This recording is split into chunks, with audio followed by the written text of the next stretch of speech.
Assalamualaikum warahmatullahi wabarakatuh. Bertemu lagi dengan saya Roli Junizan dari Min 2 Rejang Lebong.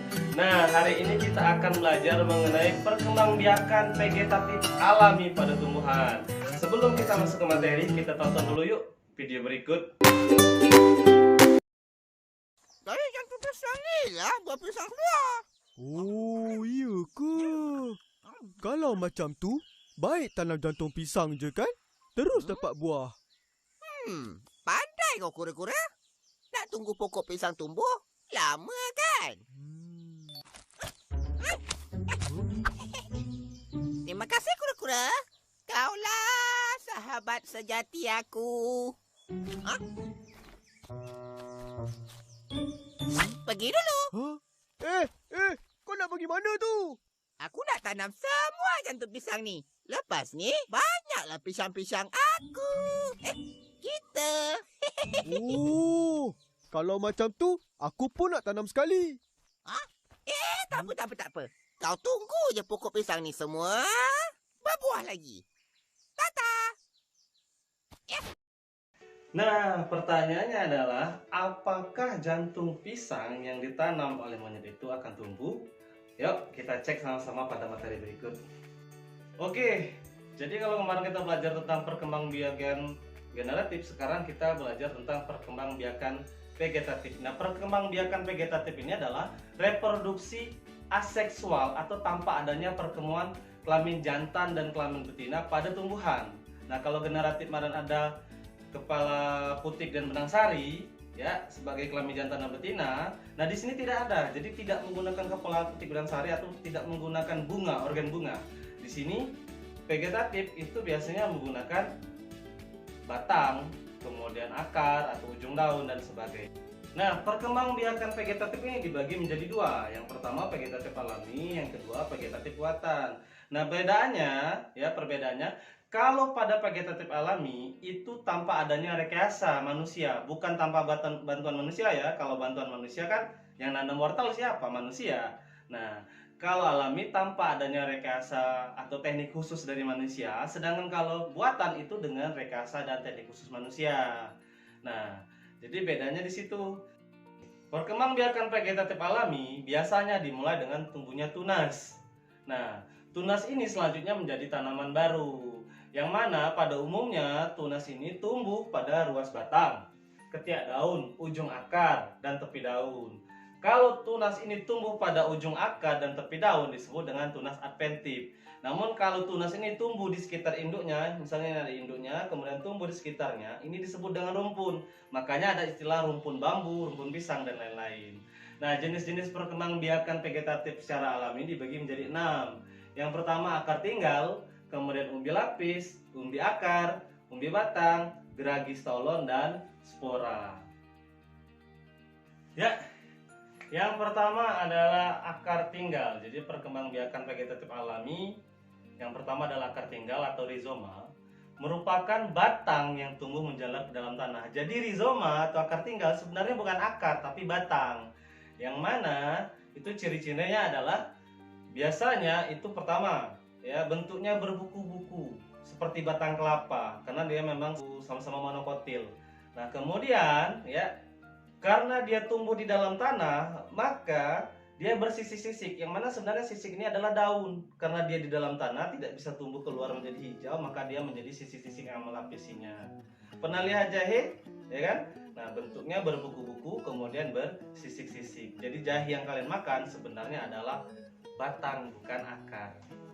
Yang kedua dari perkembangbiakan vegetatif alami adalah umbi lapis. Nah, umbi lapis adalah bagian tanaman yang membengkak di dalam tanah kemudian menyimpan cadangan makanan yang disebut dengan umbi, atau kalau bahasa kita biasanya disebut dengan ubi ya.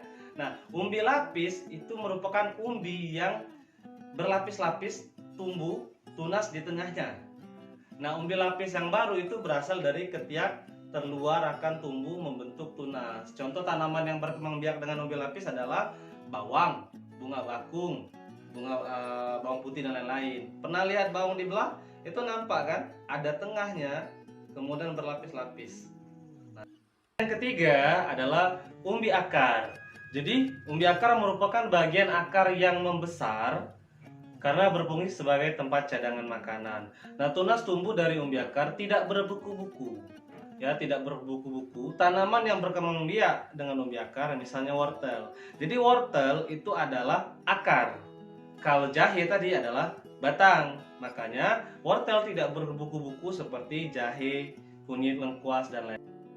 Yang keempat adalah umbi batang. Nah, kalau umbi batang itu batang yang tumbuh membengkak di dalam tanah. Bagian ini sesungguhnya merupakan cadangan makanan yang disimpan pada bagian batang.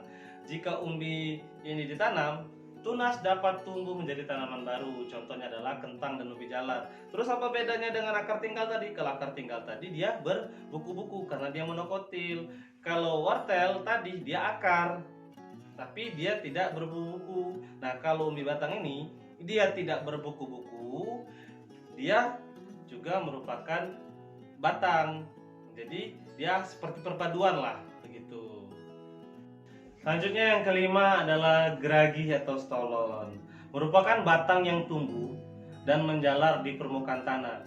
Geragi tersusun dari atas ruas-ruas. Setiap ruas yang menempel pada tanah akan membentuk akar baru dan tunas baru.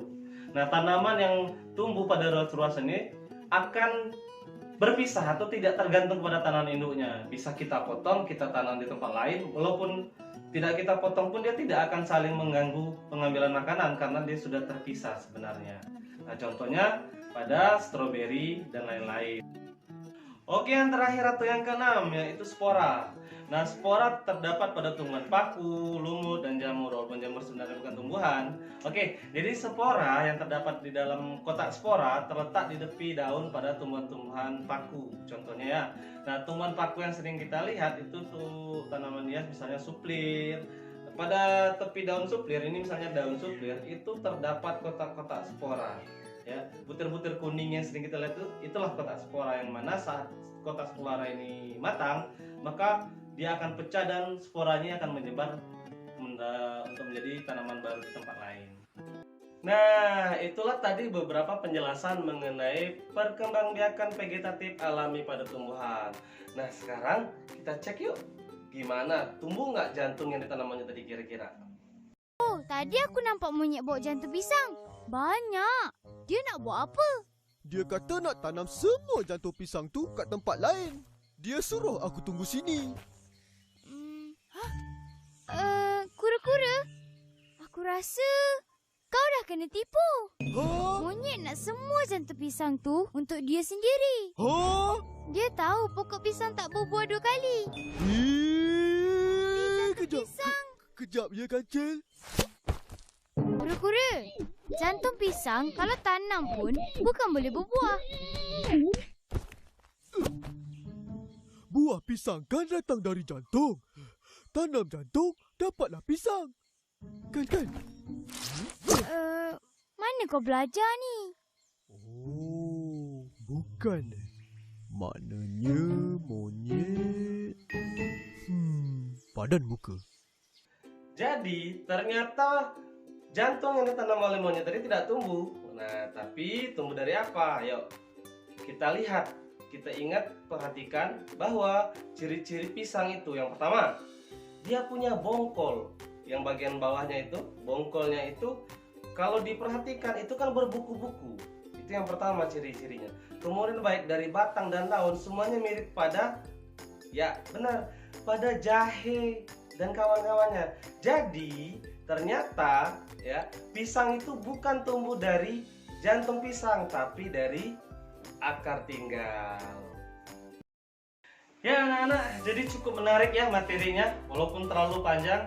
Nah, supaya tidak bingung ya, khusus untuk yang vegetatif buatan, minggu depan silahkan bawa alat-alat, macam-macam alat yang nanti akan Bapak sebutkan dan kalian harus catat supaya kita bisa mendalami lebih jelas teknik vegetatif buatan seperti stek, cangkok, dan okulasi. Ya, terima kasih. Wassalamualaikum warahmatullahi wabarakatuh.